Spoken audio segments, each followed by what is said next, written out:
አላህ አንድ ጊዜ ነብዩ መሐመድ አለይሂ ሰላቱ ወሰለም ልጃቸው ፋጢማን ጠሯትና እንዲህ አሏት፣ ያ ፋጢመቱ ቢንቲ ሙሐመድ አሏት፣ አንቺ የሙሐመድ ልጅ የሆንሽው ፋጢማ ልጄ ሆይ ሰሊኒ ሚን ማሊ ማ ሽእቲ አሏት፣ እኔ ካለኝ ሀብት ንብረት ገንዘብ ካለኝ ዱንያ የፈለግሽውን የወደድሽውን የተመቸሽን ነገር ደስ ያለሽን ነገር ጠይቅኝ አሏት።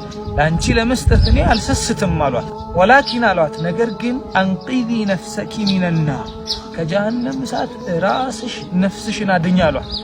ፈኢኒ ላ አምሊኩ ሚነላሂ ሸይአ ነገ የቂያም ቀን አላህ ዘንድ ቆመሽ ሒሳብ ከጀመርሽ በኋላ አባቴ ይህንን ነገር አግዘኝ ብትይኝ ምንም የማደርግልሽ ነገር የለም አሏት።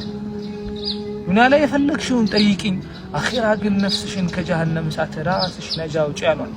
ለዚህ ነው ነቢ ኢብራሂም ዓለይሂ ሰላም ወላ ቱኽዚኒ የውመ ዩብዓሱን ይላሉ። አላህ ሆይ ነገ የውመል ቂያማ ሰዎች ሲቀሰቀሱ አታስቸግረኝ አታስጨንቀኝ ይላሉ።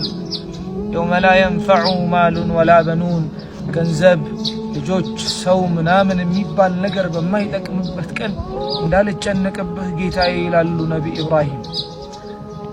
ያ ሰላም